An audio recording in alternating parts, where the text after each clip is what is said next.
అని తన ప్రదేశానికి తిరిగి వెళ్ళిపోవాలని అనిపించింది. కానీ బాబా అనుమతి లేకుండా అడుగు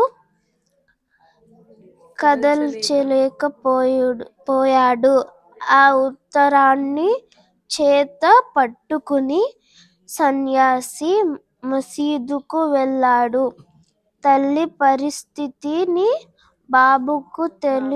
బాబాకు తెలిపి ప్రార్థించాడు. మహారాజా సాయి సమర్థ, నా మనస్సులో తల్లిని కలుసుకోవాలని కోరికగా ఉంది. నాపై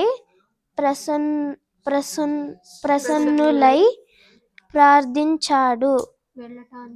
వెళ్ళటానికి నాకు అనుమతినివ్వండి. ప్రయాణికుని అయిన నన్ను కరుణించండి.